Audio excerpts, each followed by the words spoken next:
Hello guys, कैसे हैं आप? उम्मीद है आप सभी अच्छे होंगे। वेदुकोश के यूट्यूब प्लेटफॉर्म पर आप सभी का स्वागत है। ये करंट अफेयर 13 से 16 जनवरी का है। इससे पहले आप 12 जनवरी तक का करंट अफेयर आप कंप्लीट कर चुके हैं। इसके बाद कल आपको वीकली करंट अफेयर की एक वीडियो मिल जाएगी, जिसमें पूरा 7 जनवरी से लेकर 15 जनवरी तक का करंट अफेयर मिलेगा आपको। ठीक है, तो चलिए स्टार्ट करते हैं आज की वीडियो। पहले कुछ टॉपिक, फिर एमसीक्यू क्वेश्चंस। सबसे पहला टॉपिक है हेनले पासपोर्ट इंडेक्स में भारत का क्या स्थान रहा और पहले नंबर पर कौन रहा, यह समझना है। देखिए, इस टॉपिक पे मत जाइएगा, ये प्रिंटिंग मिस्टेक है, ठीक है ना। फर्स्ट पोजीशन पर हेनले पासपोर्ट इंडेक्स 2022 पे रहा है जापान और सिंगापुर, ये दोनों संयुक्त रूप से पहले स्थान पर रहे हैं। दूसरे स्थान पर रहा है जर्मनी और दक्षिण कोरिया, और तीसरे स्थान पर फिनलैंड, इटली, लग्जमबर्ग और स्पेन संयुक्त रूप से 4 देश तीसरे स्थान पर रहे हैं। भारत यहां पर 83 नंबर के स्थान पर रहा है, 83rd नंबर पर रहा है भारत का स्थान, जबकि 2021 में यह स्थान 90 था और 2020 में यह स्थान 84 था, यानी कि 84 था। भारत इस स्थान पर सिर्फ अकेले ही नहीं है, बल्कि भारत के साथ संयुक्त रूप से रवांडा और युगांडा इसके साथ हैं, यानी 83rd नंबर पर भारत के साथ रवांडा और युगांडा है, जबकि पहले नंबर पर जापान और सिंगापुर। जापान कई साल से पहले नंबर पर आ रहा है, इस बार उसका साथ दिया है सिंगापुर ने। अफगानिस्तान और इराक दोनों देश सबसे खराब पासपोर्ट रखने वालों की श्रेणी में शामिल हुए हैं। Afghanistan and Iraq continue to be in the worst passport to hold category. Okay, सबसे वर्स्ट पासपोर्ट है अफगानिस्तान एंड इराक का, एंड टॉप किया है जापान एंड सिंगापुर ने, और भारत है 83rd पोजीशन पर रवांडा और युगांडा के साथ। युगांडा और रवांडा की अगर आप लोकेशन देखेंगे तो देखिए, ये अफ्रीका कॉन्टिनेंट है, और इसमें यहां पर ये इसके पूर्व भाग पर ये देश बने हुए हैं। इन देशों की सीमा लेक विक्टोरिया से मिलती है। देखिए, लेक विक्टोरिया की सीमा युगांडा से भी मिलती है और केन्या से मिलती है, इधर तंजानिया से भी मिलती है। युगांडा की राजधानी की बात करेंगे तो ये है कंपाला, और रवांडा की राजधानी है किगाली। ठीक है, दोनों बहुत महत्वपूर्ण है, तो इनको ध्यान रखिएगा। नेक्स्ट है ब्रह्मोस मिसाइल। इसके बारे में कई बार हमने अपने टॉपिक्स पे चर्चा की है। हाल ही में ब्रह्मोस सुपरसोनिक क्रूज मिसाइल के एक विस्तारित रेंज का परीक्षण किया गया है, जिसे आईएनएस विशाखापत्तनम से इसका परीक्षण किया गया है। क्यों? क्योंकि ये समुद्र से समुद्र का संस्करण है। ओके, ब्रह्मोस मिसाइल आप जैसा कि जानते हैं कि भारत और रूस का संयुक्त उपक्रम है, जिसे इसने तैयार किया है। एडवांस वेरिएंट के बारे में बात करें तो पहले, जब तक हम MTCR में शामिल नहीं हुए थे, तब तक हमारे ब्रह्मोस मिसाइल की जो रेंज थी वो थी 290 किलोमीटर, बट अब बढ़कर हो गई है ये 450 किलोमीटर, और भविष्य में हमें इसकी रेंज बढ़ाकर जो हमने करने का लक्ष्य रखा है वो रखा है 600 किलोमीटर। ब्रह्मोस के बारे में समझते हैं। ये DRDO और रूस की NPOM का एक संयुक्त उपक्रम है, जिसे दोनों मिलकर इसको बना रहे हैं। इसका नाम भारत की ब्रह्मपुत्र नदी और रूस की मस्कोवा नदी पर रखा गया है। ब्रह्म और मस्कोवा, यहीं से ले लिया गया है ब्रह्मोस। ओके, 2 चरणों वाली मिसाइल है। पहले चरण नंबर ठोस इंजन का प्रयोग किया जाता है, और दूसरे में तरल रैम जेट इंजन का प्रयोग किया जाता है, या प्रणोदक का प्रयोग किया जाता है। यह मिसाइल मल्टी प्लेटफॉर्म से लॉन्च की जा सकती है, जैसे कि हवा, पानी और जमीन से, कहीं से भी इसको लॉन्च किया जा सकता है, और इसकी एक्यूरेसी बहुत गजब की है। दिन और रात किसी भी मौसम में, ऑल वेदर कंडीशंस पर यह काम कर सकती है। सबसे बड़ी बात ये फायर एंड फॉरगेट्स के प्रिंसिपल पर कार्य करती है। फायर एंड फॉरगेट के प्रिंसिपल पर कार्य करती है कि दागो और भूल जाओ, ये अपने टारगेट तक पहुंच जाती है। ब्रह्मोस मिसाइल दुनिया की सबसे तेज क्रूज मिसाइलों में से एक है। वर्तमान में इसकी गति है 2.8 मैक। ये जो गति है वो ध्वनि की गति की 3 गुना से अधिक की गति है, 3 times more than the speed of sound। अब जानते हैं विशाखापत्तनम के बारे में कि आईएनएस विशाखापत्तनम क्या है। INS Visakhapatnam basically project 15B के तहत विकसित किया गया है और इसके तहत 4 अत्याधुनिक स्टील गाइडेड मिसाइल डिस्ट्रॉयर बनाने हैं। उसके तहत ये बनाया गया आईएनएस विशाखापत्तनम पहला जहाज है और ये जो प्रोजेक्ट 15B है इसके तहत जो भी जहाज बन रहे हैं वो बन रहे हैं मझगांव डॉकयार्ड मुंबई में। ठीक है, अन्य 3 कौन कौन से हैं? दूसरा है मुरगांव जिसे 2016 में लॉन्च किया गया था, तीसरा जहाज है इम्फॉल जिसे 2019 में लॉन्च किया गया था और चौथा जहाज है सूरत जिसे 2022 में लॉन्च किया जाना है। मिसाइल प्रौद्योगिकी नियंत्रण व्यवस्था MTCR क्या है जिसमें भारत शामिल हो गया है और इसमें शामिल होने की वजह से उसकी रेंज को विस्तार मिला है। देखिए, यह मिसाइल और मानव रहित हवाई वाहन प्रौद्योगिकी के प्रसार को रोकने के लिए 35 देशों के मध्य एक अनौपचारिक और स्वैच्छिक समझौता है। It is the informal and voluntary partnership, मतलब कि अनौपचारिक है और एक वॉलेंटरी मतलब जो स्वैच्छिक रूप से साझेदारी होती है, वो 35 देशों की स्वैच्छिक साझेदारी है। To prevent the proliferation of missile and unmanned aerial vehicle, जिसे आप ड्रोन के नाम से भी जानते हैं, capable of carrying greater than 500 kg payload for more than 300, जो 500 किलोग्राम तक का पेलोड ले जा सकते हैं और 300 किलोमीटर तक की दूरी तय कर सकते हैं। ऐसे वाहनों को रोकने के लिए, ड्रोन्स को रोकने के लिए और मिसाइल्स को रोकने के लिए ये एक 35 देशों का समूह है। इसकी स्थापना it is established by G7 in 1987. G7 countries is USA, UK, France, Germany, Canada, Italy and Japan. इन देशों ने मिलकर अप्रैल 1997 में इसकी स्थापना की थी और 1992 में MTCR का ध्यान सभी तरीके के जो सामूहिक विनाश के हथियार थे, यानी कि WMD weapon of mass destruction इन्हें कहते हैं, उसमें nuclear weapon, chemical weapon and biological weapon, इन सब के प्रसार को रोकने की जिम्मेदारी MTCR ने ले ली स्वैच्छिक रूप से। और ये इस संधि के तहत या इसके तहत जो भी लोग देश कार्य करते हैं वो लीगल बाइंडिंग ट्रीटी नहीं है। इसका मतलब है कि अगर कोई देश किसी शर्त का उल्लंघन कर देता है, किसी गाइडलाइन का उल्लंघन कर देता है, तो उसको पर कोई दंडात्मक कार्यवाही नहीं की जाती है। भारत इसमें 2016 में 35वें सदस्य के रूप में शामिल हुआ था इस मिसाइल टेक्नोलॉजी कंट्रोल रिजाइम के तहत। जब भारत इसमें शामिल हो गया है तो अब भारत उच्च स्तरीय मिसाइल प्रौद्योगिकी को खरीद सकता है और इसी कार्यक्रम के तहत हमने इजराइल से एरो 2 नाम का मिसाइल इंटरसेप्टर खरीदा है और संयुक्त राज्य अमेरिका से सैन्य ड्रोन एवेंजर को हमने खरीदने के लिए डील की है। तो MTCR में पहुंचने का फायदा हमको क्या मिला है कि अब हम उच्च प्रौद्योगिकियों को खरीदने में सक्षम हो गए। ओके, नेक्स्ट टॉपिक है राष्ट्रीय युवा दिवस 2022। राष्ट्रीय युवा दिवस स्वामी विवेकानंद की जयंती के समय हर वर्ष 12 जनवरी को मनाया जाता है, नेशनल यूथ डे। वर्ष 1999 में संयुक्त राष्ट्र ने इस दिन को मनाने का फैसला लिया था, अंतरराष्ट्रीय युवा दिवस के रूप में मनाने के लिए 12 अगस्त को।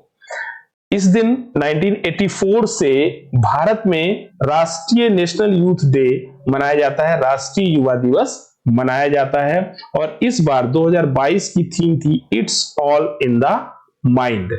इसकी थीम क्या थी? It's all in the mind. इस बार मनाया गया है 25वां राष्ट्रीय युवा महोत्सव। ये मनाया गया है बेसिकली पुडुचेरी में।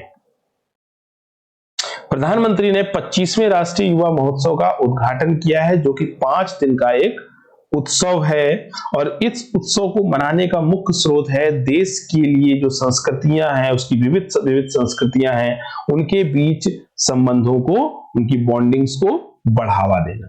यह उत्सव युवा मामले और खेल मंत्रालय के तत्वाधान में यानी कि उनके अंडर में आयोजित किया जाएगा। इसके अलावा नेशनल सर्विस स्कीम, राष्ट्रीय सेवा योजना और नेहरू युवा केंद्र संगठन के NYKS के द्वारा भी इसको आयोजित किया जाएगा और मेन इसकी नोडल एजेंसी है Ministry of Youth Affairs and Sports. Swami Vivekananda के बारे में जानते हैं तो इनका जन्म 12 जनवरी 1863 को हुआ था और उन्होंने दुनिया को वेदांत और योग के बारे में परिचित कराया था। उनके गुरु थे रामकृष्ण परमहंस और उन्होंने जो अपनी शिक्षा दी उसमें अपनी मातृभूमि के उत्थान पर सबसे ज्यादा जोर दिया और जो कैरेक्टर युक्त एजुकेशन होती है, कैरेक्टर बिल्डिंग एजुकेशन जो होती है, चरित्र निर्माण आधारित शिक्षा का समर्थन विवेकानंद ने किया। इन्होंने 1897 में रामकृष्ण परमहंस मिशन की स्थापना की और इसके तहत मूल्य आधारित शिक्षा, संस्कृति, स्वास्थ्य, women empowerment, youth and tribal के वेलफेयर, इस तरीके के काम करना शुरू किया। इन्होंने बेलूर मठ की स्थापना 1902 में की। बेलूर मठ वेस्ट बंगाल में है और यही हेडक्वार्टर है बेलूर मठ रामकृष्ण मिशन का। ठीक है, और यही उनकी डेथ भी हो गई थी, बेलूर मठ में ही उनकी डेथ हो गई थी पश्चिम बंगाल में। फिशरीज स्टार्टअप ग्रैंड चैलेंज, ये क्या है? देखिए, हाल ही में मत्स्य पालन विभाग, मत्स्य पालन एवं पशुपालन एवं डेयरी मंत्रालय ने स्टार्टअप इंडिया के सहयोग से वाणिज्य और उद्योग मंत्रालय ने फिशरीज स्टार्टअप ग्रैंड चैलेंज का उद्घाटन किया है। ठीक है, यानी किसने किया है? वाणिज्य और उद्योग मंत्रालय ने इन सब का सहयोग लेके इसको शुरू किया है। यह चुनौती क्या करने वाली है? चुनौती करने ये वाली है कि इन स्टार्टअप्स की मदद से मत्स्य पालन और जलीय एग्रीकल्चर यानी कि जो मैरीन एग्रीकल्चर है उसके भीतर जो नवीन समाधान है उनको प्रदर्शित करने का एक मंच ये स्टार्टअप ग्रैंड चैलेंज प्रदान करेगा। जलीय कृषि उत्पादकता को वर्तमान में अगर देखा जाए तो राष्ट्रीय औसत है 3 टन, इससे बढ़ाकर करना है 5 टन प्रति हेक्टेयर और निर्यात को 2 गुना करना और फसल के बाद नुकसान को 25% से घटाकर 10% तक कम करने के लिए इस पर काम किया जा रहा है ताकि इसके लिए समाधान खोजे जा सके। इसके अलावा मत्स्य पालन मूल्य श्रृंखला के मुद्दों को भी हल करने का समाधान इस फिशरीज स्टार्टअप ग्रैंड चैलेंज में खोजा जा रहा है। मत्स्य पालन का भारत में क्या महत्व है? देखिए, मत्स्य पालन क्षेत्र आर्थिक और किसी भी देश के समग्र विकास में महत्वपूर्ण भूमिका निभाता है, खास तौर से जब भारत जैसे देश जिनके पास एक लंबी सी बाउंड्री है जो इसको हिंद महासागर में भारत साझा करता है। भारत की हिंद महासागर की सबसे बड़ी अगर वाटर बाउंड्री किसी के पास है तो वो है भारत।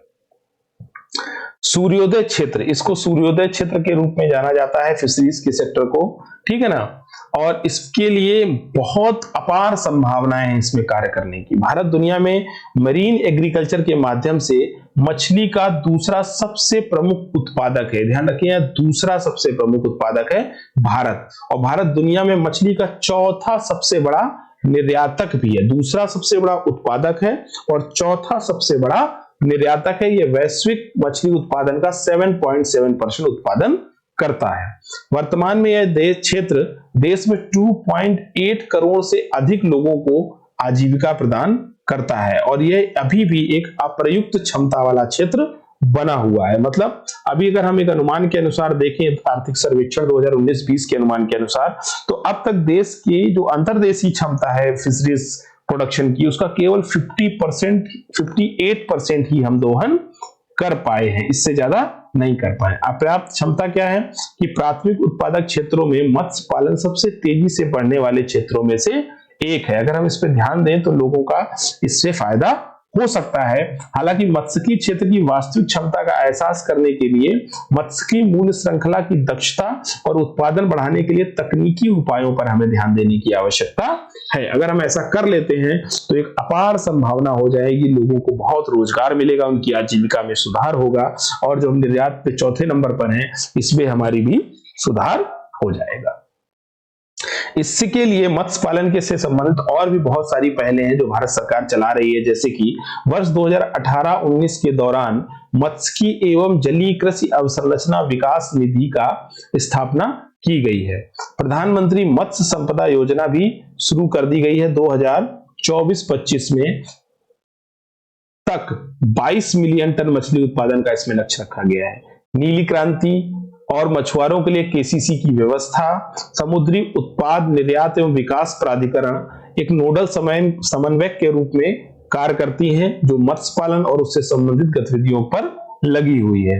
राष्ट्रीय समुद्री मत्स्यिकी विधेयक भी जो है वो 1958 का है और इसके तहत EEZ में मछली पकड़ने के लिए लाइसेंस देने का प्रस्ताव रखा गया है। समुद्री शैवाल पार्क जैसे कि तमिलनाडु में बहुउद्देशीय समुद्री शैवाल पार्क हब और स्पोक मॉडल पर विकसित गुणवत्ता वाले समुद्री शैवाल आधारित उत्पादों का केंद्र बनाया जा रहा है। ये EEZ क्या है देख लीजिए। देखिए, ये मान लीजिए किसी देश की लैंड बाउंड्री है और ये देश की बाउंड्री है। यहां से इसका जो 12 नॉटिकल मील एरिया होता है वो टेरिटोरियल सी होता है। इसके बाद उसके जो 12 मील आगे का एरिया होता है वो कंटिन्यूअस जोन होता है।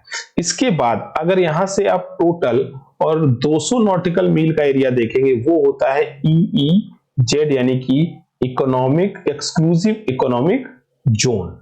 ठीक है, इसके बाद जब आप अपनी टेरिटोरियल सी को छोड़ देंगे यानी कि 12 नॉटिकल मील को छोड़ के आगे से आप इसको नापेंगे तो ये आगे जो पूरा एरिया होता है वो इंटरनेशनल वाटर के उस पे आता है, यानी कि जो कॉन्टिग्युअस जोन है ये भी इंटरनेशनल वाटर के अंतर्गत आता है। आउटसाइड ऑफ टेरिटोरियल सी है, ये हमारी टेरिटोरियल सी के बाहर आता है। तो ये EEZ था जो बाउंड्री से 200 नॉटिकल मील की दूरी तक रहता है। भारत चीन सैन्य वार्ता। आपको पता है कि भारत और चीन का जो तनाव है वो इधर अक्साई चीन और जो गलवान घाटी है वहां पर बढ़ा हुआ है। अभी मुद्दा ये है कि भारत की जो और चीन की दोनों की बैठक 14वें दौर की बैठक शुरू हुई है और इसमें हॉट स्प्रिंग और गोगरा को लेकर बातचीत हो रही है। ठीक है ना, हालांकि इसमें कोई सफलता नहीं मिली है, कोई भी इसमें पीछे हटने को तैयार नहीं है, लेकिन फिर भी हम कोशिश कर रहे हैं कि इस पर सहमति बन जाए। पिछली बैठक की तुलना में यह बैठक इसलिए भी पॉजिटिव कह सकते हैं क्योंकि पिछली बैठक में कोई भी संयुक्त बयान जारी नहीं किया गया था, लेकिन इस बैठक को लेकर दोनों पक्षों ने स्थिति को एक दूसरे के दोषी ठहराते हुए कुछ भी किया हो लेकिन स्वतंत्र बयान जारी किए हैं। ठीक है, हॉट स्प्रिंग और गोगरा पोस्ट की अवस्थिति को समझ लेते हैं। हॉट स्प्रिंग चांग चेनमो नदी के उत्तर में स्थित है और गोगरा पोस्ट इस नदी के गलवान घाटी से दक्षिण पूर्व दिशा से दक्षिण पश्चिम की ओर मुड़ने पर हेयर पिन मोड़ के पूर्व में है। ठीक है, यानी कि दोनों पास पास जुड़े हुए हैं और यह कराकोरम श्रेणी के उत्तर में है जो पैगोंग त्सो झील के उत्तर में और गलवान घाटी के दक्षिण में स्थित है।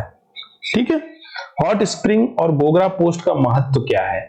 एक तो ये कोंगा दर्रे के पास में है जो चीन के अनुसार भारत और चीन के बीच सीमा को चिन्हित करता है, सबसे इंपॉर्टेंट। दूसरा कि भारत की अंतरराष्ट्रीय सीमा का दावा पूर्व की ओर अधिक है क्योंकि इसका में पूरा अक्साई चीन का क्षेत्र भी शामिल हो जाता है। हॉट स्प्रिंग और गोगरा पोस्ट चीन के दो सबसे अशांत प्रांत सिंजियांग और तिब्बत इनकी सीमा के करीब है, तो इसलिए भी चीन इन दो क्षेत्रों को लेकर सशंकित रहता है और ये हमारे लिए एक पॉजिटिव पॉइंट हो जाता है। पैगोंग त्सो झील, जो पैगोंग त्सो झील है ये केंद्र शासित प्रदेश लद्दाख में स्थित है और लगभग 4350 मीटर की ऊंचाई पर स्थित है, जो विश्व की सबसे अधिक ऊंचाई पर स्थित होने वाले खारे पानी की झीलों में से एक है पैगोंग त्सो झील। इसका 1/3 हिस्सा भारत में है और 2/3 हिस्सा चीन में है। गलवान घाटी की बात करें तो गलवान घाटी सामान्यतः उस भूमि को दिखाती है जो गलवान नदी के पास मौजूद पहाड़ियों के बीच स्थित है। गलवान रिवर है उसके बीच ये स्थित है। गलवान नदी का स्रोत चीन की ओर अक्साई चीन में मौजूद है और आगे चलकर यह भारत की स्योक नदी की सहायक नदी बन जाती है। यह घाटी पश्चिम में लद्दाख और पूर्व में अक्साई चीन के बीच स्थित है, जिसके कारण ये स्ट्रेटेजिक रूप से काफी महत्वपूर्ण हो जाती है। चांग सेनमो नदी, यह श्योक नदी की सहायक नदी है जो सिंधु नदी प्रणाली का हिस्सा है। चांग चेनमो नदी यह विवादित अक्साई चीन क्षेत्र के दक्षिणी किनारे पर है और पैगोंग झील बेसिन के उत्तर में स्थित है। चांग चेनमो का स्रोत लनक दर्रे के पास है। कोंगा दर्रा, कोंगा दर्रा या कोंगला एक पहाड़ी दर्रा है जिसे चांग चेनमो घाटी में प्रवेश किया जाता है। यह लद्दाख में विवादित भारत चीन सीमा के क्षेत्र में पड़ता है कोंगा दर्रा। काराकोरम श्रेणी, इसे कृष्णगिरी के नाम से भी जाना जाता है, कृष्णगिरी श्रेणी के नाम से भी जाना जाता है, जो ट्रांस हिमालय पर्वतमाला की सबसे उत्तरी श्रेणी में स्थित है। यह अफगानिस्तान और चीन के साथ भारत की सीमा बनाती है और यह पामीर से पूर्व की ओर, पामीर के पठार से पूर्व की ओर 800 किलोमीटर तक फैली हुई है। यह ऊंची चोटियों, जिनकी ऊंचाई औसतन 5500 मीटर से ऊंची है, के साथ एक सीमा बनाती है। कुछ चोटियां समुद्र तल से 8000 मीटर से भी अधिक ऊंचाई की हैं। इस श्रेणी में पृथ्वी की कई शीर्ष चोटियां स्थित हैं, जैसे कि K2, जिसकी ऊंचाई 8611 मीटर है और जो विश्व की दूसरी सबसे ऊंची चोटी भी है। लद्दाख पठार काराकोरम श्रेणी के उत्तर पूर्व में स्थित है, नॉर्थ ईस्ट में ये स्थित है लद्दाख का पठार काराकोरम की श्रेणी से। अब आते हैं एमसीक्यू क्वेश्चंस में। जेम्स वेब टेलीस्कोप को किस अंतरिक्ष एजेंसी द्वारा विकसित किया गया है? बहुत अच्छा प्रश्न है, किसके द्वारा विकसित किया गया है, चलिए बताइए। नासा, कनाडाई अंतरिक्ष एजेंसी, यूरोपीय अंतरिक्ष एजेंसी या फिर उपयुक्त सभी? क्या है इसका सही आंसर? इसका सही जवाब है उपयुक्त सभी। नासा, कनाडा और यूरोपीय अंतरिक्ष एजेंसी के द्वारा मिलकर जेम्स वेब टेलीस्कोप को बनाया गया है। ठीक है, जेम्स वेब टेलीस्कोप नासा ने क्रिसमस के पूर्व संध्या पर इसे लॉन्च किया है और इसे एरियन रॉकेट के सहायता से लॉन्च किया गया था। यह हबल टेलीस्कोप का स्थान लेगी। जगन्नाथ स्मार्ट टाउनशिप की शुरुआत किस राज्य सरकार द्वारा की गई है? आंध्र प्रदेश, उड़ीसा, झारखंड या फिर पश्चिम बंगाल? इसकी शुरुआत की गई है आंध्र प्रदेश के द्वारा। आंध्र प्रदेश सरकार जगन्नाथ स्मार्ट टाउनशिप योजना की जो शुरुआत की है, उसके माध्यम से शहरी और ग्रामीण क्षेत्रों में मध्यम वर्गीय परिवारों के घर बनाने का जो सपना है उसे पूरा करेगा और 18 लाख रुपए तक की जिनके पास वार्षिक आय है, ऐसे नागरिकों को टाउनशिप में भूखंडों के लिए आवेदन करने का वो पात्र बनाएंगी। हाल ही की खबरों में भरत सुब्रमण्यम का नाम आया है। ये किस खेल से जुड़े हैं? आप फिगर देख के ही बता सकते हैं, ऑप्शन देख के, कि ये शतरंज से जुड़े हुए हैं और ये इसलिए चर्चा में रहे कि ये भारत के 73वें ग्रैंड मास्टर है। किस नंबर के ग्रैंड मास्टर हैं? 73वें ग्रैंड मास्टर हैं। नेक्स्ट क्वेश्चन है कि यूनेस्को भारत के विश्व धरोहर स्थलों के विवरण को अपनी वेबसाइट पर किस भाषा में प्रकाशित करने के लिए सहमत हो गया है? अंग्रेजी, हिंदी, बांग्ला और तमिल। यानी कि वो अपनी जिस भी लैंग्वेज में अपनी वेबसाइट को प्रकाशित करता था, उसके अतिरिक्त किस और भाषा में वह जो भारत के विश्व धरोहर स्थल है उनको प्रकाशित करेगा? इसका सही जवाब है हिंदी में। हिंदी में वो प्रकाशित करने के लिए तैयार हुआ है। पश्चिम अफ्रीका के देशों ने चुनावों में देरी के कारण किस अफ्रीकी देश के साथ अपने संबंध तोड़ने की घोषणा कर दी है? घाना, माली, कैमरून या फिर केन्या? इसका सही जवाब क्या होगा? माली। माली के साथ ये घोषणा कर दी है क्योंकि पश्चिमी अफ्रीकी देश चुनाव में देरी के जवाब में माली के साथ अपनी सीमाओं को बंद कर देंगे और राजनयिक संबंधों पर भी प्रतिबंध लगा देंगे। इसके अलावा आर्थिक प्रतिबंध लगाए जाने की भी धमकी दी गई है। पश्चिमी राज्य अफ्रीकी राज्यों के एक आर्थिक समूह है इकोवास 15। इसने राज्य क्षेत्रीय ब्लॉक ने इस रुख की घोषणा की है क्योंकि माली के जो अंतरिम चुनाव होने थे, अंतरिम अधिकारियों ने उन चुनाव को 2025 तक कराने का प्रस्ताव रखा है। माली की अगर लोकेशन आप देखेंगे, देखिए ये है अफ्रीका और ये है पश्चिम में माली। अफ्रीका की आप लोकेशन देखेंगे तो नॉर्थ में देखिए है मेडिटेरियन सी, पश्चिम में है साउथ अटलांटिक ओशियन, ये साउथ अटलांटिक ओशियन, पूर्व में है इंडियन ओशियन और रेड सी नॉर्थ ईस्ट में है, इसके साथ अरेबियन सी भी है। ठीक, माली के आसपास के कंट्री देखते हैं तो माली के नॉर्थ में है अल्जीरिया, ये पूरा सहारा डेजर्ट का रीजन है, ध्यान रखिएगा, ये पूरा ऐसे।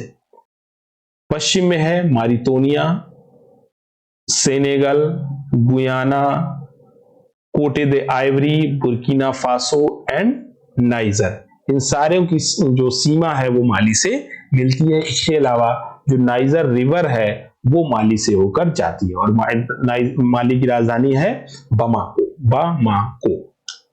नेक्स्ट क्वेश्चन है, भारत ने किस देश के साथ 2030 से पहले 50 बिलियन का द्विपक्षीय व्यापार करने का लक्ष्य निर्धारित किया है? जापान, दक्षिण कोरिया, फिलीपींस या फिर इंडोनेशिया? इसका सही जवाब है दक्षिण कोरिया। दक्षिण कोरिया के साथ 50 बिलियन का द्विपक्षीय व्यापार निर्धारित करने का लक्ष्य रखा गया। अभी हाल ही में दक्षिण कोरिया के व्यापार मंत्री एओ हान कू के साथ भारत के वाणिज्य एवं व्यापार उद्योग मंत्री पीयूष गोयल ने मुलाकात की है और इस मुलाकात में गैर टैरिफ बाधाओं, बाजार पहुंच के मुद्दों, भारतीय निर्यातकों द्वारा सामना किए जाने वाले व्यापार घाटे पर जो चिंता थी, इसको संबंधित मुद्दों को रखकर इस पूरी वार्ता को कंक्लूड किया गया है दक्षिण कोरिया के साथ। इस वार्ता का मतलब है कि एक न्याय संगत और संतुलित पारस्परिक लाभदायक वातावरण बनाया जा सके।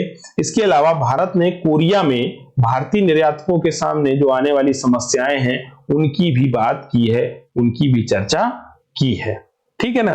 2018 में दोनों देशों ने 2030 तक 50 मिलियन अमेरिकी डॉलर का जो द्विपक्षीय व्यापार है उसे करने का लक्ष्य निर्धारित किया था। ठीक है, चलिए नेक्स्ट, भारत में किस महीने में राष्ट्रीय नवाचार सप्ताह का आयोजन किया गया है, या इनमें से किस सप्ताह में किया गया है? 10 से 16 जनवरी, 11 से 17 जनवरी, 12 से 18 जनवरी या 9 से 15 जनवरी? इसका सही जवाब है 10 से 16 जनवरी को नेशनल इनोवेशन वीक मनाया गया है। इसे शिक्षा मंत्रालय, AICTE और वाणिज्य व उद्योग मंत्रालय ने मनाया है 10 से 16 जनवरी के बीच में नेशनल इनोवेशन वीक, राष्ट्रीय नवाचार सप्ताह। हाल ही में खबरों में रहा इबोनिया, ये रामायण की तरह का एक संस्करण है, वो किस देश में पाया जाता है? मेडागास्कर, इंडोनेशिया, नेपाल या भूटान? इसका सही जवाब है मेडागास्कर। मेडागास्कर ने इबोनिया नाम का एक भव्य जो है कथानक बनाया है, महाकाव्य, जो महाकाव्य रामायण से मिलता जुलता है। और भारतीय कवि और राजनयिक है अभय के, उन्होंने ये पाया है कि जो मेडागास्कर का इबोनिया है वो भारतीय महाकाव्य रामायण से काफी मिलता जुलता है, यहां तक कि इन दोनों की लैंग्वेज और वर्डिंग भी काफी मिलती जुलती है। तो इबोनिया को भारत के रामायण से तुलनात्मक रूप से मिलाया गया है। यूक्रेन के मुद्दे पर अमेरिका और रूस वार्ता किस स्थान पर आयोजित की गई है? ऑप्शन देवास, न्यूयॉर्क, जेनेवा और मॉस्को। इसका सही जवाब है जेनेवा। जेनेवा में यह वार्ता को कंडक्ट किया गया है। इसमें अमेरिका और जो अन्य पश्चिमी देश थे, इन्होंने यूक्रेन पर रूसी आक्रमण के खतरे को लेकर इस मीटिंग का आयोजन किया है। और चूंकि यूक्रेन अमेरिका और अन्य पश्चिमी देशों का समर्थन प्राप्त करता है और यूक्रेन जो बना है वो बना है सोवियत रूस के विघटन के बाद पे, और उसके बाद उसको पश्चिमी देशों का उस पर प्रभुत्व बढ़ गया। रशिया ये नहीं चाहता है। ठीक है ना, रशिया चाहता है कि वहां और नाटो का जो रोल है वहां पर यूक्रेन में वो कम हो जाए, या सोवियत रूस के जो अन्य देश जो टूटे थे उनसे नाटो का रोल कम हो जाए। तो रूस ने अमेरिका और नाटो सहयोगियों से कई रियायतों की भी मांग इसी में की है। मामला क्या है? देखिए, ये है यूक्रेन की पोजीशन और उसके बगल में लगा है ये रशिया। यूक्रेन की राजधानी है कीव और ये उसके अंडर का एक क्षेत्र है क्रीमिया, जो कि रशिया ने अब अपने अंडर कब्जा कर लिया है। मुद्दा तब शुरू हुआ जब 2004 में क्रीमिया पर रशिया ने कब्जा कर लिया और इसमें कर्च जल डमरू मध्य यानी स्ट्रेट ऑफ कर्च जो ये है, इन दोनों के बीच में ये स्ट्रेट ऑफ कर्च, ठीक है ना, ये जो है एकमात्र जल डमरू मध्य है जो रूस को भूमध्य सागर में पहुंचने की अनुमति देता है। क्योंकि उसके पास फिर इस तरीके से खुले पोर्ट नहीं है जो सी ऑफ अजोव के थ्रू, काला सागर के थ्रू आते हुए मरमरा सागर के थ्रू वो मेडिटेरियन सी में पहुंचता है। ये उसका एक प्रमुख व्यापारिक मार्ग है और इसी के लिए जो अमेरिका और अन्य पश्चिमी देश है वो यूक्रेन का समर्थन करते हैं ताकि रूस को शिपिंग को मुश्किल बनाया जा सके। ठीक है ना, ये मामला यहां से शुरू होता है।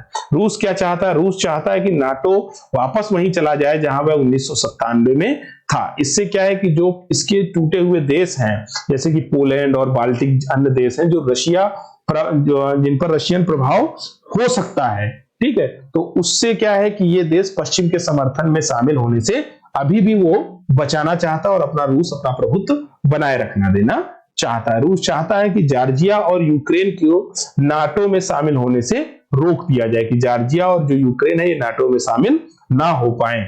2008 में रूस ने जॉर्जिया पर भी आक्रमण किया था। नेक्स्ट क्वेश्चन, हाल ही में पीयूष गोयल ने किस देश के साथ मुक्त व्यापार समझौता शुरू करने की लिए संबंधित देश के जो अंतर्राष्ट्रीय व्यापार विदेश मंत्री हैं एनी मैरी ट्रेवेलियन उनसे मुलाकात की है? यूके, फ्रांस, जर्मनी और नीदरलैंड। इसका सही जवाब है यूके से ये वार्ता शुरू की गई है मुक्त व्यापार समझौते के लिए। ग्लोबल इकोनॉमिक प्रोस्पेक्ट्स निम्न में से किस संस्थान द्वारा जारी की जाती है? IMF, वर्ल्ड बैंक, WEF और OECD। ग्लोबल इकोनॉमिक प्रोस्पेक्ट्स ये जारी की जाती है वर्ल्ड बैंक के द्वारा। ग्लोबल इकोनॉमिक प्रोस्पेक्ट्स रिपोर्ट में ये कहा गया है कि वैश्विक आर्थिक विकास 2022 में तेजी से घटकर 4.1% तक रह जाएगा, यानी कि 2022 है वहां पर जो विकास दर है वो वैश्विक विकास दर 4.1 रहेगी और 2023 में वैश्विक विकास दर 3.2 हो जाएगी, जबकि 2001 में ये 5.5 थी। तो इसका मतलब ये विकास दर घट रही है। यह वित्त वर्ष 2021-22 में भारत की वार्षिक वृद्धि दर 8.3 रहने का अनुमान लगाती है और 22-23 में 8.7 रहने का अनुमान लगाती है, जबकि 2023-24 में यह अनुमान 6.8 होने का है। ओके, और जबकि भारत का अगर सांख्यिकी कार्यालय का अनुमान देखेंगे तो वित्त वर्ष 2021-22 के लिए अनुमान 9.2% है। तो global economic prospects world bank निकालता है। किस संस्थान ने हाल ही में ग्लोबल रिस्क रिपोर्ट 2022 जारी की है? IMF, वर्ल्ड बैंक, WEF और OECD। इसका सही जवाब है WEF। WEF ने ग्लोबल रिस्क रिपोर्ट का 17वां एडिशन लॉन्च किया है।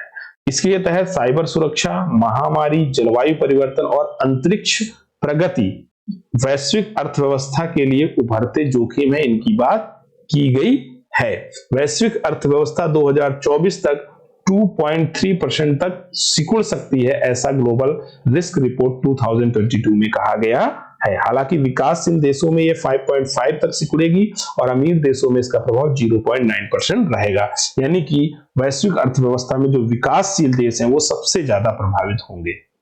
हाल ही में अमेरिकी सिक्के पर दिखाई जाने वाली पहली अश्वेत महिला कौन बनी है? फोटो देखकर बता सकते हैं। विल्मा मैन किलर, सैली राइट, माया एंजेलो या इनमें से कोई नहीं। इसका सही जवाब है माया एंजेलो। माया एंजेलो बनी है। ये देखिए वो कॉइन है जिस पर उनका फोटो बनाया गया है। पीछे एक बाज का चित्र है, यूनाइटेड स्टेट ऑफ अमेरिका लिखा गया है। माया एंजेलो। संयुक्त राष्ट्र ने हाल ही में किस देश के लिए सबसे बड़ी देश विशिष्ट अपील की है या उसकी शुरुआत की है? माली, तुर्कमेनिस्तान, श्रीलंका या फिर अफगानिस्तान? इसका सही जवाब है अफगानिस्तान के साथ संयुक्त राष्ट्र ने सबसे बड़ी देश विशिष्ट अपील की है। अफगानिस्तान में चूंकि बैंकिंग प्रणाली पूरी तरीके से ठप हो गई है, उसको पुनर्जीवित करने का एक प्रयास किया जा रहा है और ये जो अपील की गई वो $5 बिलियन की गई है। आपको पता होगा कि अफगानिस्तान दुनिया में सबसे ज्यादा इस समय खराब मानवीय संकट के दौर से गुजर रहा है। लगभग आधी अफगान आबादी भूखमरी के सामना कर रही है। इसरो के नए अध्यक्ष किसे बनाया गया है? VK Sivan, doctor S Somnath, Tessy Thomas या इनमें से कोई नहीं। इसका सही जवाब है S सोमनाथ को बनाया गया है। ये केरल से संबंधित है और केरल से संबंधित होने वाले ये चौथे इसरो के अध्यक्ष हैं। इससे पहले के राधाकृष्णन, माधवन नायर और के कस्तूरीरंगन 3 ऐसे इसरो अध्यक्ष रह चुके हैं जिनका संबंध केरल से है। इसरो का अध्यक्ष जो होता है वो भारत सरकार के सचिव के पद के बराबर होता है। वह अंतरिक्ष विभाग के कार्यकारी अधिकारी होता है और वह सीधे प्रधानमंत्री को रिपोर्ट करता है।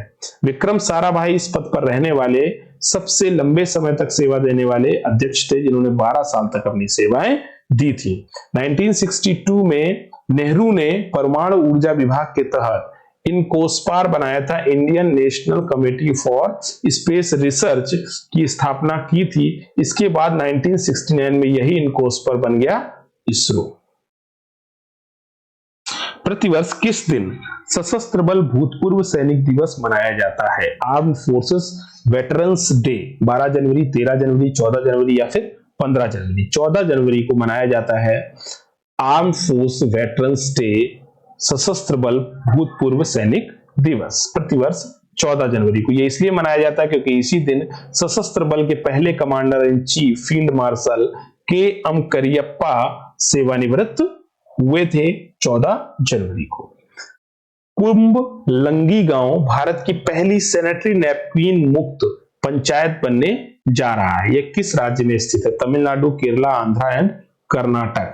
सॉरी, ये प्रिंटिंग मिस्टेक है, कर्नाटक। ओके, इसका सही जवाब है केरल। कुंभलंगी गांव केरल में स्थित है। यह केरल के कोचीन जिले में स्थित है और इस गांव ने भारत के पहले मॉडल पर्यटन गांव के रूप में भी प्रशंसा प्राप्त की। पहला मॉडल पर्यटन गांव बनने जा रहा है कुंभलंगी। यह कदम अवलयकाई एक पहल है, उसका एक हिस्सा है।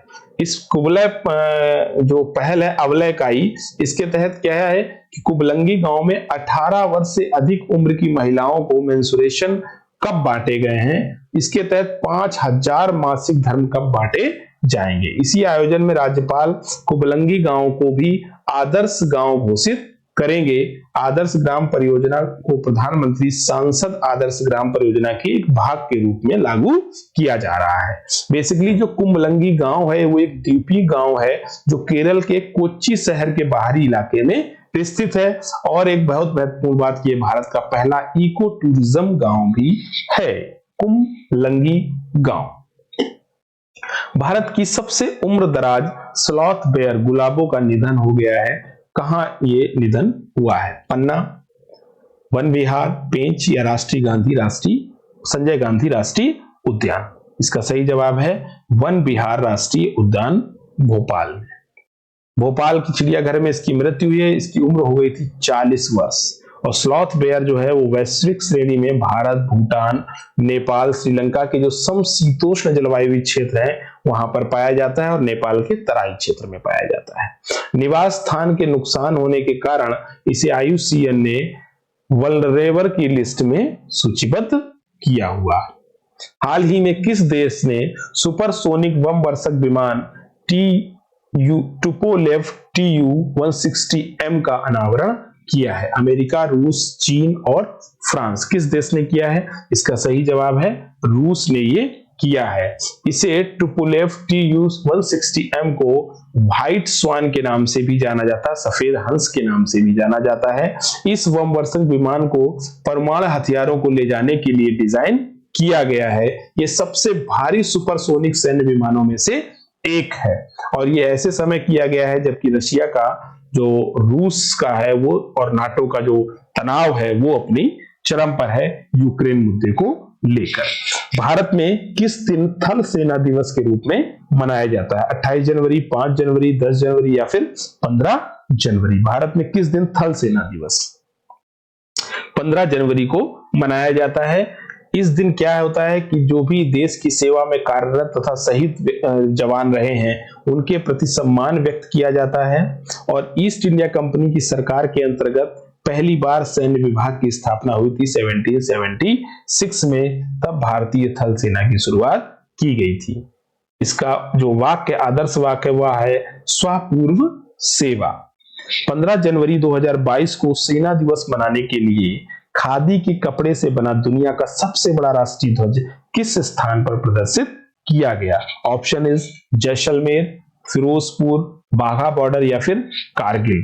इसका सही जवाब है जैसलमेर। इसे जैसलमेर में भारत पाकिस्तान सीमा पर लोंगेवाला में प्रदर्शित किया गया। लोंगेवाला का महत्व क्या है कि यह 1971 की ऐतिहासिक लड़ाई जो भारत और पाकिस्तान के बीच हुई थी उसका केंद्रीय चरण था लोंगेवाला। भारत का BrahMos supersonic cruise missile system 374.96 million dollar में खरीदने वाला पहला देश कौन बना है? फिलीपींस, वियतनाम, इंडोनेशिया या फिर ब्राजील? इसका सही जवाब है फिलीपींस। फिलीपींस इसे ब्रह्मोस को खरीदने वाला 374.96 मिलियन डॉलर में पहला देश बना है। फिलीपींस की आप वर्ल्ड में लोकेशन देखेंगे तो ये है, ये चाइना है, ऊपर उसके जापान है, नीचे आप बात करेंगे तो ये देखिए ब्रुनोई द्वीप है, ये इंडोनेशिया है, ये मलेशिया है, यहां सिंगापुर है और ये भारत है।